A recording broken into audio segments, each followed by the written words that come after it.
Chinese کا یہ کہنا ہے کہ they looking for one one solution, اور اس کا طریقہ ٹریڈ ہی ہے آج کل. اور کیسے کریں گے؟ Trading, good relation ship, exchange of information, exchange of knowledge پہ ایمفسس ہے. Belt and road initiative. بلی شاید کالی ہو یا چیٹی ہو، وہ چوہے پکڑے تو as long as is catching mice. ہم نے اپنے لوگوں کے لیے ترقی لانی ہے، اپنی اکانومی کی بنائی، کہ بھائی ہم نے ایکسپورٹس سے زر مبادلہ لے کر آنا ہے اور اس سے ہم نے ترقی کرنی ہے. ترقی کا راز یہی ہے کہ آپ اپنے سائنسدان ہوں، اپنے ٹیکنیشینز ہوں، آپ اپنی انوویشن کریں. اس قسم کی میکانزم نہیں بنی ہے کہ جو کہ بلین لوگوں کو ایک طرف لے. فارن ڈائریکٹ انویسٹمنٹ کی بات کرتے ہیں. فارن ڈائریکٹ انویسٹمنٹ وہاں جاتی ہے جہاں انہیں استحکام لگے. یہ نہیں ہو سکتا کہ کوئی آدمی کو ذمہ داری دی جائے، اس میں فیل ہو جائے اور اس کی کوئی پوچھنے والا نہیں. میں جب دیکھتا ہوں اپنے پاکستان کی طرف، ہمارے یہاں اکاؤنٹیبلٹی جو ہے وہ تقریباً ناممکن ہم نے کر دیا ہے. اس لیے کہ سیکٹری یا جو ٹاپ ہماری لیڈرشپ ہے بیوروکریسی کی، آج ایک ڈپارٹمنٹ میں ہے، کل دوسرے ڈپارٹمنٹ میں ہے، پرسوں تیسرے ڈپارٹمنٹ میں ہے، تو اس سے کوئی اکاؤنٹیبلٹی کسی کی بنتی نہیں. السلام علیکم دوستوں. آج ہم آپ کے ساتھ ایک مہمان متعارف کروائیں گے. ان کا طویل تجربہ ہے چین کے ساتھ، اور یہ سمجھنے کی کوشش کریں گے کہ چین ہے کیا، چینی قوم کو کیا چیز ممیز کرتی ہے دوسری اقوام سے، اور یہ کہ چین نے اتنی ترقی کیسے کی ہے، اس کی بنیادی وجوہات کیا ہیں. تو ہم خوش آمدید کہتے ہیں حامد شریف صاحب کو. السلام علیکم. السلام علیکم جی. تو حامد شریف صاحب ایشین ڈیولپمنٹ بینک کے کنٹری ڈائریکٹر تھے چین میں. اس کے بعد پھر چینی حکومت نے ایک ایشین انفراسٹرکچر ڈیولپمنٹ بینک بنایا، تو وہاں پہ یہ مینیجنگ ڈائریکٹر کے عہدے پہ تھے، اور ان کا بنیادی کام تھا اوور سائٹ، کیونکہ ان کا وسیع تجربہ ہے ان معاملات میں.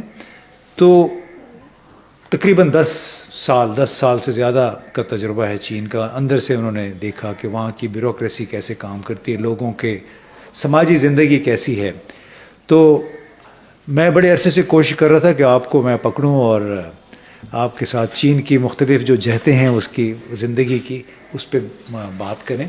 تو آپ یہ بتائیں، شروع اسی سے کرتے ہیں کہ جو چین کی موجودہ ترقی کا لیول ہے، اس کا راز کیا ہے؟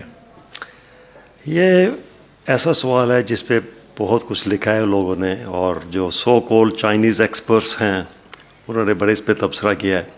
تو میں تو بڑا کوئی چائنیز ایکسپرٹ نہیں کہتا، کیونکہ کچھ سال رہنے سے بندہ کسی ملک میں ایکسپرٹ نہیں، لیکن بہرحال آپ کی معلومات تو بہت سارے لوگوں سے بہت زیادہ ہیں. تو جو چیزیں چائنا کو مدد کی ہیں، ایک تو اکنامک ریفارمز.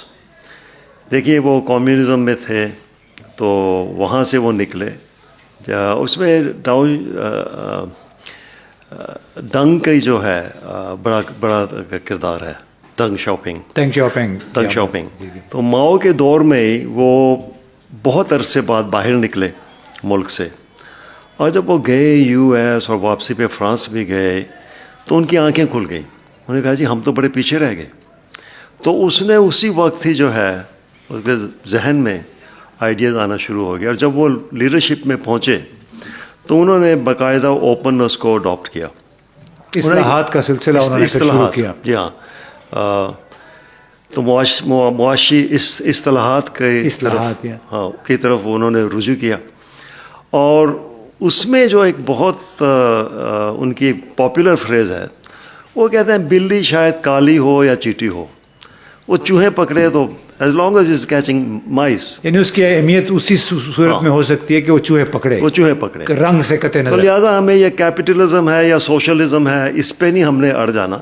ہم نے اپنے لوگوں کے لیے ترقی لانی ہے، اور اس ترقی کے لیے اگر ہمیں ویسٹ سے سیکھنا پڑے، کہیں سے بھی سیکھنا پڑے، ہم اس چیز کے لیے تیار ہیں. اور یہ جو ایک مینٹالٹی ہے نا چائنیز کی لرننگ کی، یہ ان کی پرانی جو کنفیوشس ویلیوز ہیں وہ وہاں سے آتی ہیں. آج بھی آپ چین جائیں گے، آپ دیکھیں گے کہ آپ ٹیکسی میں بیٹھے ہیں تو ٹیکسی ڈرائیور بھی کچھ نہ کچھ فائدے کی چیز سن رہا ہوگا، یا اس کا جی کلاسکس میں انٹرسٹڈ ہے تو کلاسک ڈرامہ سن رہا ہوگا، یا اس نے کسی ہنر میں ہے تو کچھ ہنر ریلیٹڈ کچھ چیز سن رہا ہوگا.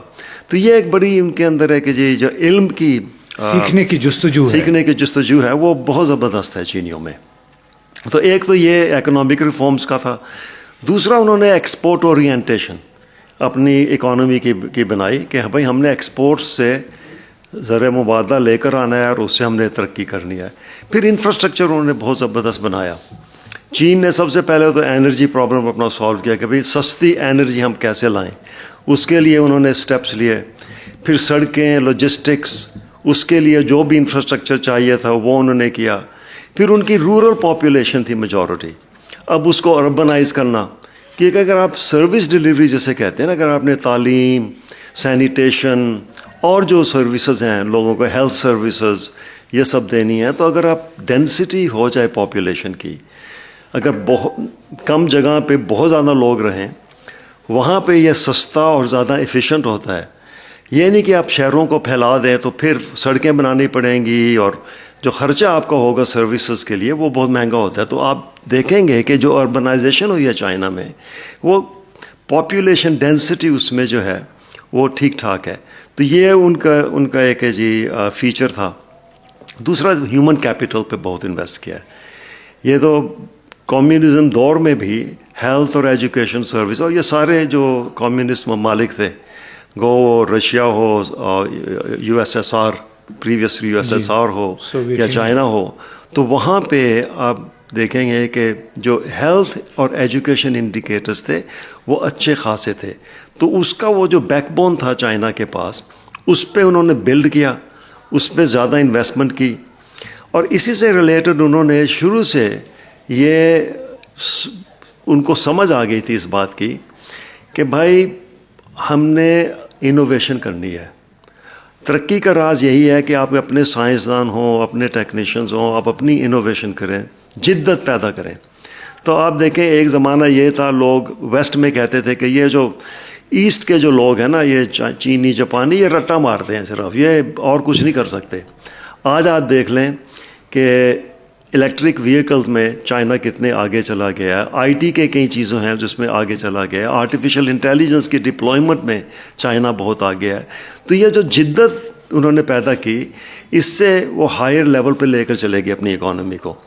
بجائے کہ وہ کپڑے جوتے بنانے سے شروع ہوئے, آج وہ ٹیلی فون بنا رہے ہیں, کمپیوٹرز بنا رہے ہیں, الیکٹرک وہیکلز بنا رہے ہیں.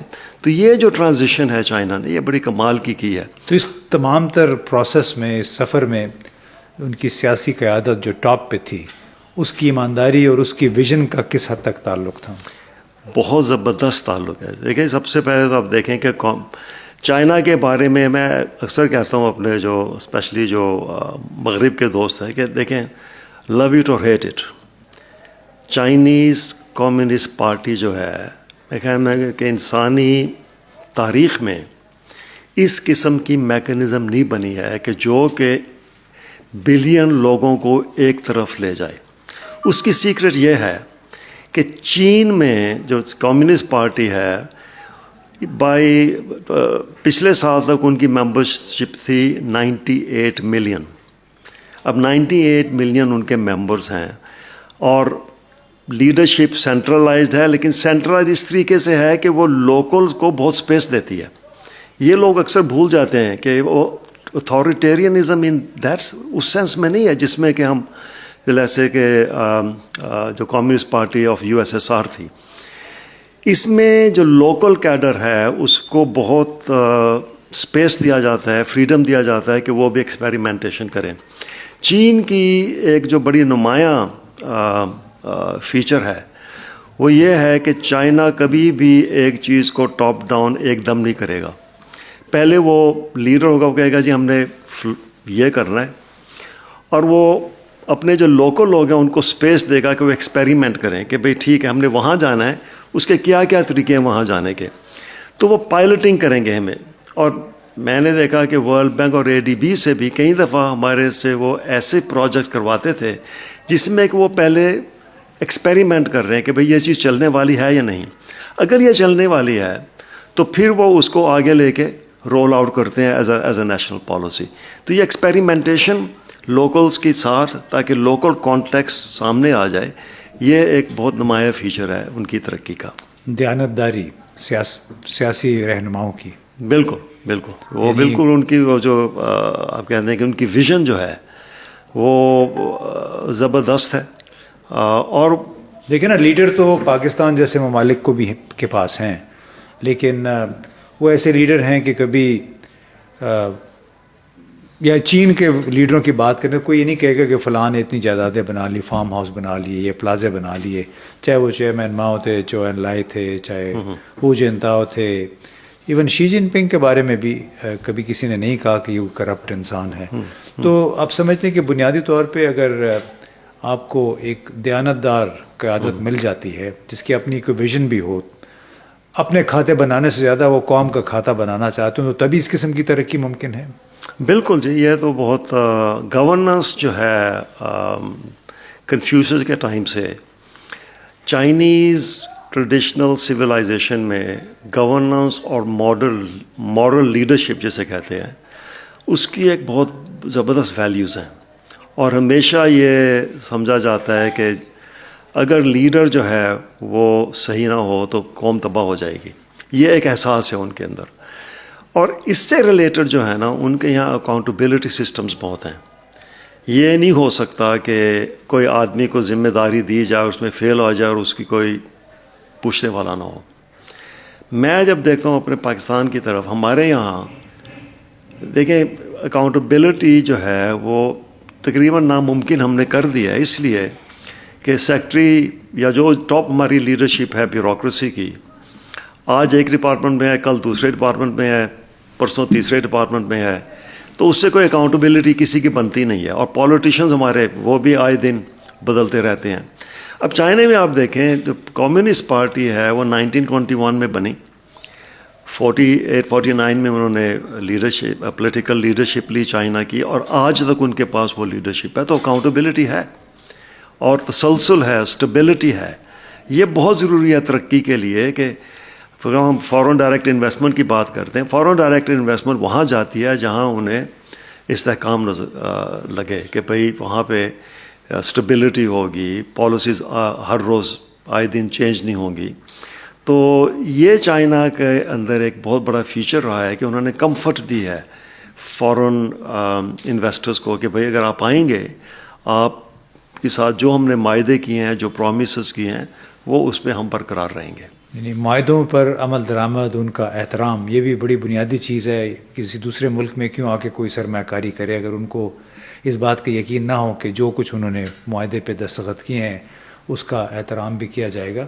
تو یہ بتائیے کہ امریکہ سپر پاور ہے، چین اس راستے پہ چلا ہوا ہے، ان دونوں ملکوں میں ان کے ایتھوس میں بنیادی فرق کیا ہے؟ آئی تھنک دیکھیں اگر آپ ہسٹوریکلی دیکھیں کہ چائنا بہت زبردست پاور رہی ہے، جبکہ ویسٹ بالکل ڈارک ایجز میں تھا تو وہاں پہ ٹنگ ڈینسٹی تھی۔ ٹنگ ڈینسٹی شاید چائنا کی ہسٹری میں سب سے زبردست سویلائزیشن رہی ہے، اور وہ بہت آگے تھے، ٹیکنالوجی بھی تھی، لیکن ان کے اندر یہ احساس تھا کہ ہم سب سے آگے ہیں۔ چائنا میں یہ ایک احساس تھا کہ بھئی we are the Middle Kingdom. دیکھیں نا چائنا میں جو چائنا کا نام ہے وہ جو جونگو کے معنی ہے مڈل کنگڈم، تو وہ اپنے آپ کو middle kingdom, centre of the earth سمجھتے تھے، وہ میں کوئی انفیریورٹی کمپلیکس نہیں تھا۔ اسی لیے حالانکہ ان کے پاس بڑی پاور تھی، انہوں نے کبھی کلونیلزم نہیں کیا۔ ان کا سسٹم یہ تھا کہ بھئی ہم بڑے ہیں، ہمیں مانو، ہمیں آپ مانیں گے، اس کو آپ ماننے کا طریقہ ہے کہ آپ ہمیں ٹریبیوٹ دیں، گفٹ دیں۔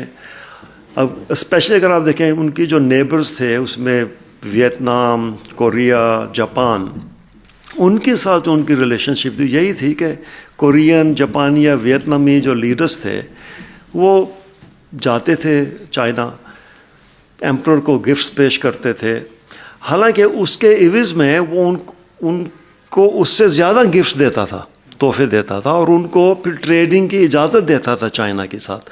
اس طریقے سے وہ دنیا چلاتے تھے۔ جب ویسٹ آیا، اسپیشلی یورپ میں آپ کو پتہ ہے بہت خانہ جنگی ہوئی ہے۔ جب ان کی خانہ جنگی ہوئی تو انہی یورپین اسٹیٹس میں کمپٹیشن بڑھی۔ اس کمپٹیشن بڑھنے کی وجہ سے یہ پھر نکلے باہر یورپ سے ریسورسز کے لیے، اور کلونیلزم باقاعدہ ان کی ایک پالیسی بنی، اور وہ نیو کلونیلزم آج بھی چل رہا ہے۔